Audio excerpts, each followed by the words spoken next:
모르면 손해, 알아두면 이득. 한 주간의 경제 뉴스 중에 알짜배기만 뽑아드립니다. 경제 시그널 조연선입니다.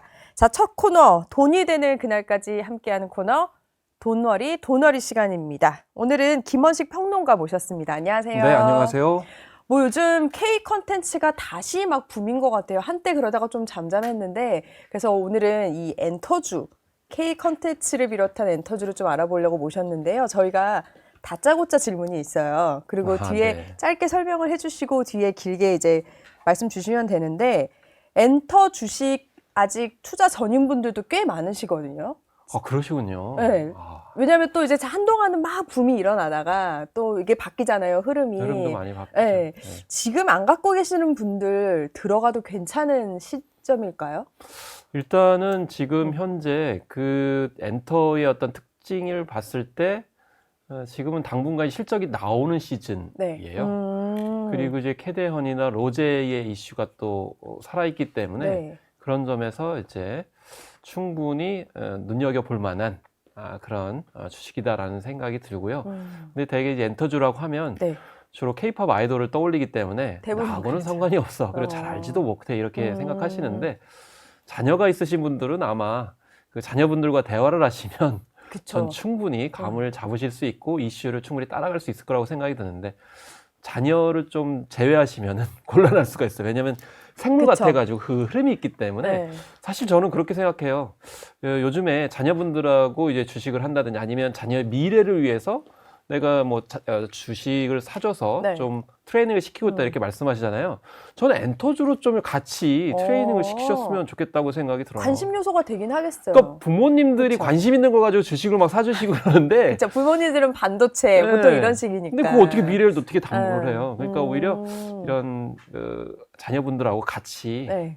같이 모르시는 분들 같은 경우는 자녀한테 배우실 수도 있고 그렇죠. 그렇기 때문에 물론 이제 굉장히 많은 규모를 가지고 들어가시라는 얘기가 아니고 그렇게 관심을 가지면 좋을 것 같아요. 왜냐하면 이 K-팝은 특수성이 미래 세대를 위한 거예요. 미래 세대요? 예. 그러니까 왜냐하면 되게 젊은 층들을 대상으로 하다 보니까 네. 그 세대들이 평생 갑니다.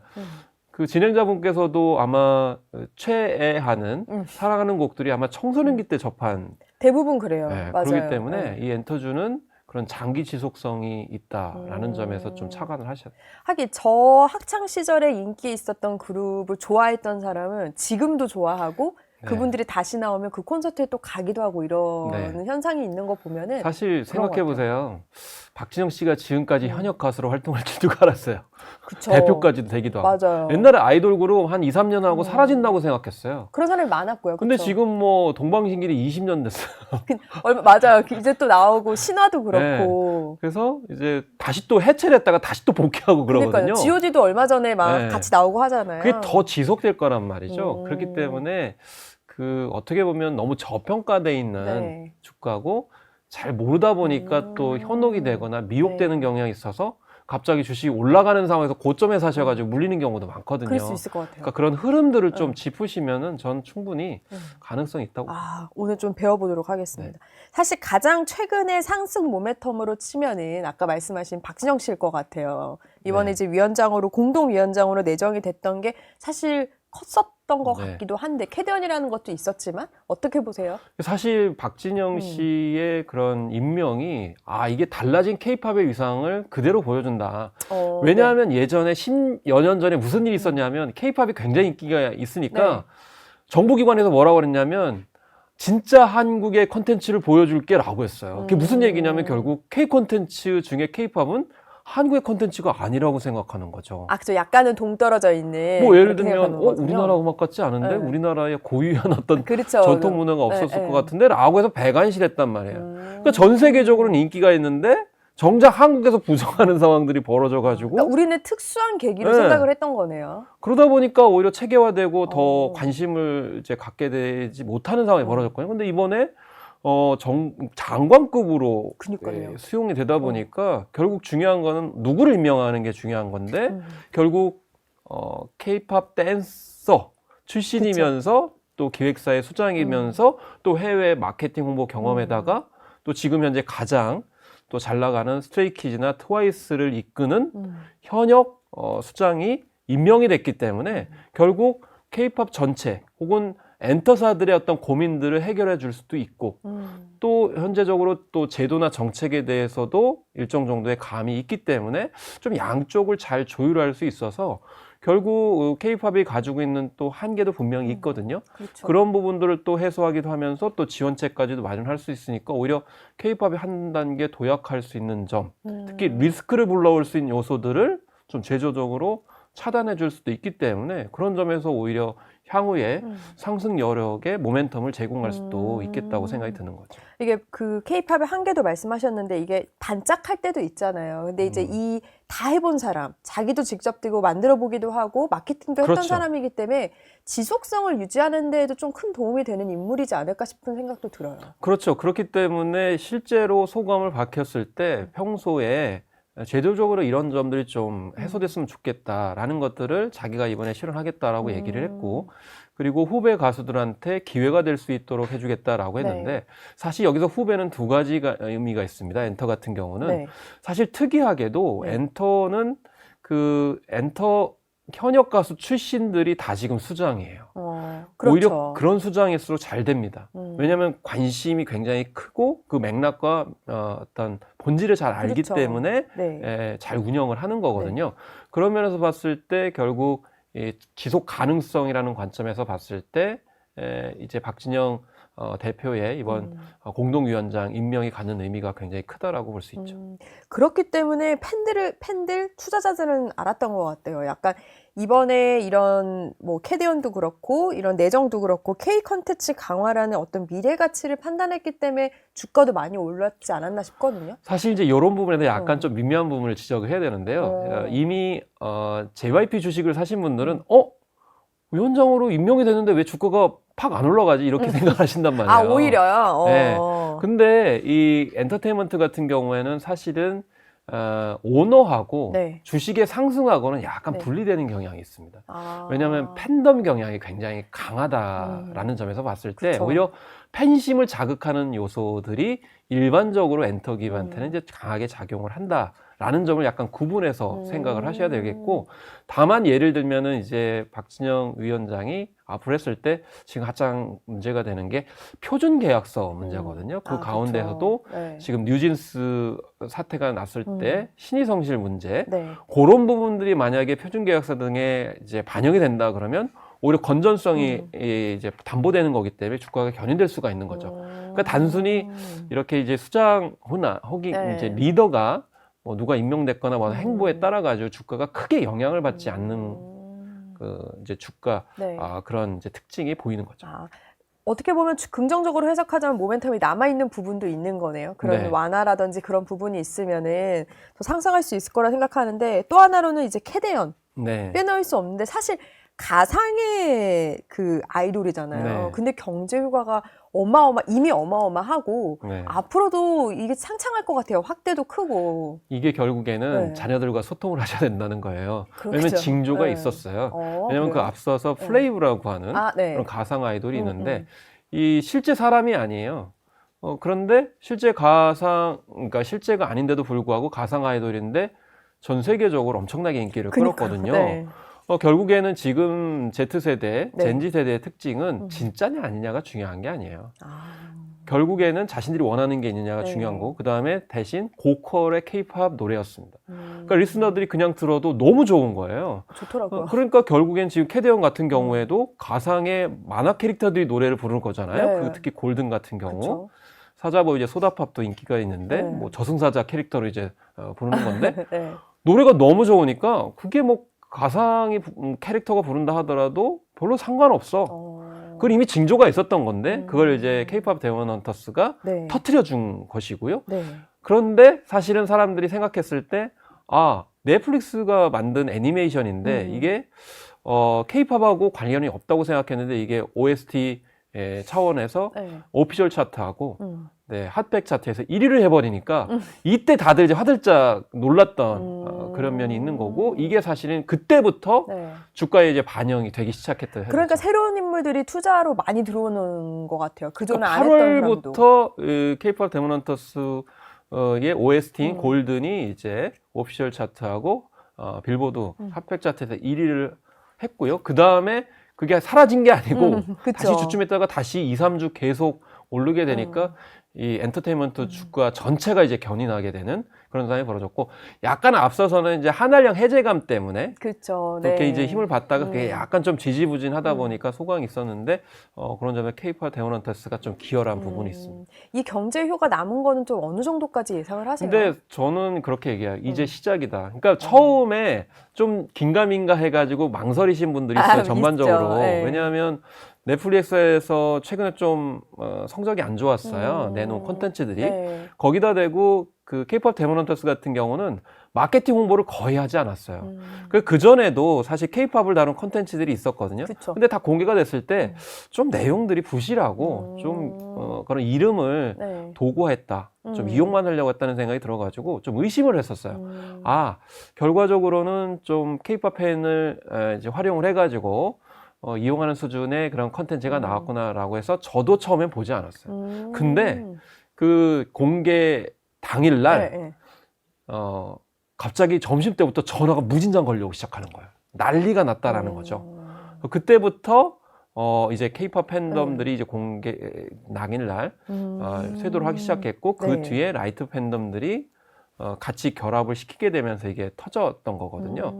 이제 그런 점이 무엇보다 이제 캐대언이 가지고 있는 장기 지속성을 얘기한다. 뭐냐면 진행자분께서도 이제 가장 사랑하는 곡들이 젊은 시절 중에서도 청소년기 때일 거예요. 맞아요. 딱 그 시기죠. 네. 아무래도. 근데 지금 초등학생부터 중학생, 고등학생들이 난리가 났습니다.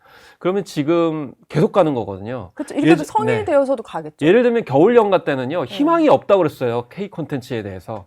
왜냐면 중장년층이 좋아하니까. 아, 그렇죠. 그래서 젊은 층들은 별로 관심이 없으니까.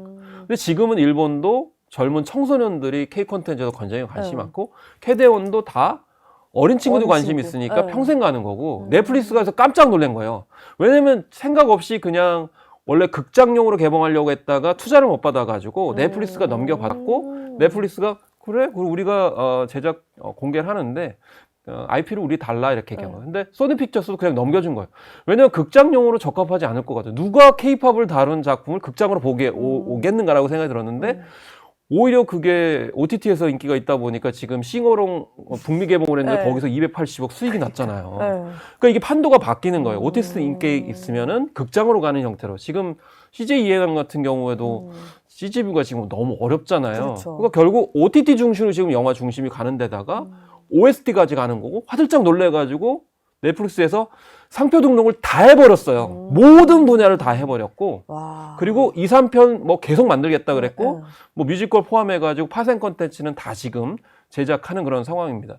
처음에 굿즈가 없어가지고 젊은 층들은 무조건 굿즈를 만들어줘야 그러니까요. 되는데 넷플릭스가 예측을 못했잖아요. 네. 그래도 국립중앙박물관이 박 터진 거 아니에요. 줄서 오픈런 예, 해도 못 전혀 사요. 엉뚱한 네. 굿즈가 이제 나왔기 때문에, 그래서 지금 넷플릭스가 그 겨울 연각을 겨울 왕국을 뛰어넘겠다라는 거거든요.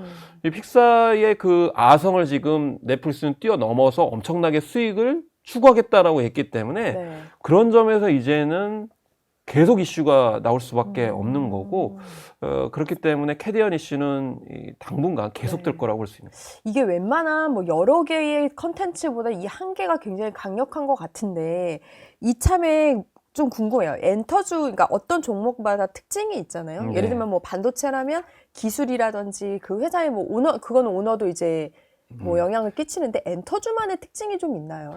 엔터주 같은 경우에는 사실 앞서서 이제 오너의 그 부분들은 약간 좀 덜 영향을 미친다라는 거고, 상대적으로 이제 반등이 쉽다라는 거예요. 네. 다만 아티스트의 이슈가 굉장히 커질 수가 있는 거죠. 그렇죠.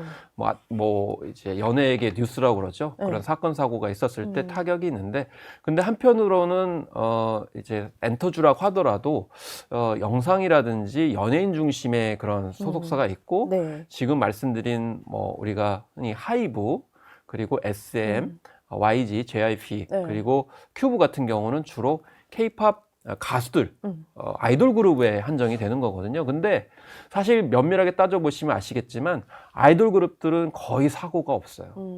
물론 이제 방탄소년단 같은 경우는 이제 작년에 좀 그런 개별적인 사례가 있었습니다만은 곧 회복을 했습니다. 그렇죠. 왜냐하면 팬덤이 너무 강력해요. 그러니까 팬덤이 일반 기업들 같은 경우는 팬덤이라는 게 사실은 조금 물음표인 그렇죠. 경우가 있거든요. 네. 반도체 같은 경우도 B2B인 경우가 많지 개별 그런 팬덤으로 그냥 작동하지는 떨어지면 않아요. 팔고 뭐 올라가면 네. 팔고 이런 이제 단순함이 있죠. 그렇죠. 그쪽은. 예. 그런 측면에서 봤을 때 팬덤 경제학 관점에서 일단 보셔야 되는 측면이 있는 거고 네.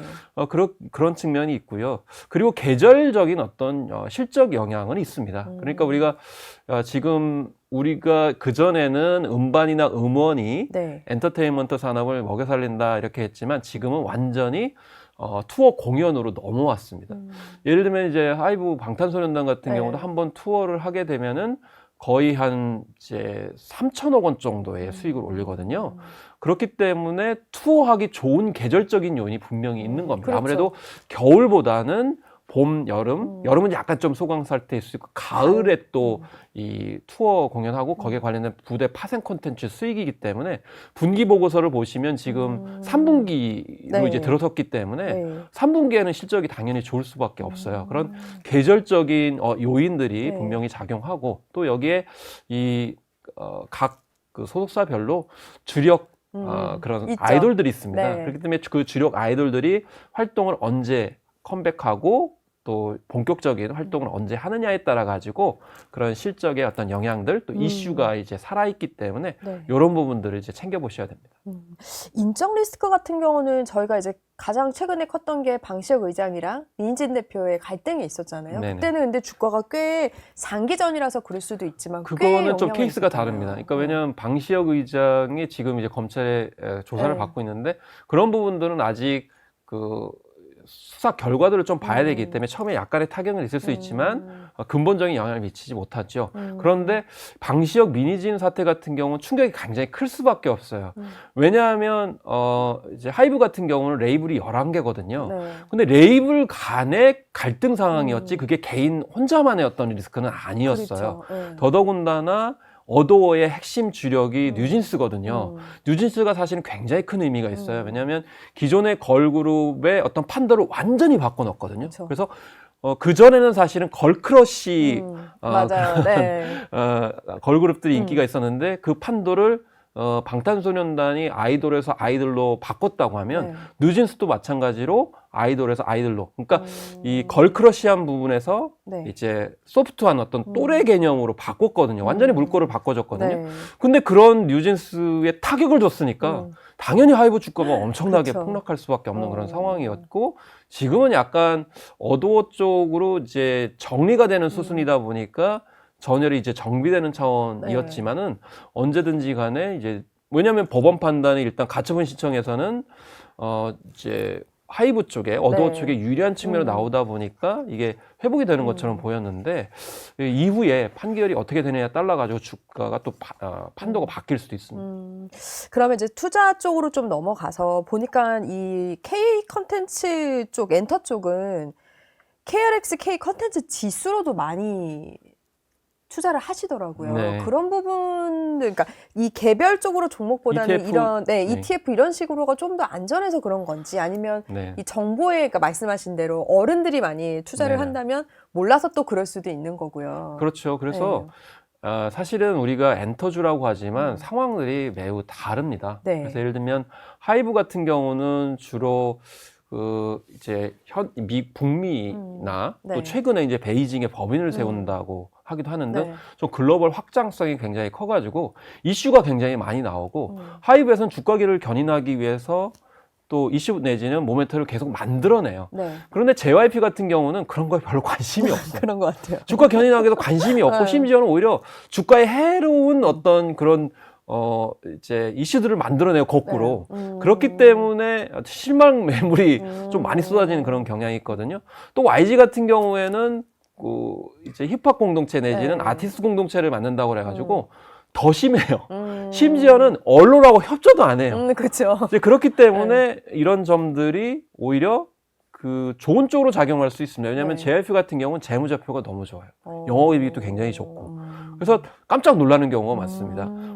이슈 모멘텀은 안 그러니까요. 만드는데 재무제표는 굉장히 좋아요. 그러니까 이런 주식 같은 경우는 저가에 들어가 가지고 그 계절적인 요인이나 또 이슈가 이제 긍정적으로 나왔을 때까지 기다리게 되면 오히려 좋은 거죠. 갖고 오히려 있을 만하네요. 거꾸로 가는 경우가 많아요. 그래요? 예를 들면 지금도 이제 박진영 의장이 들어가니까 이때 들어간다.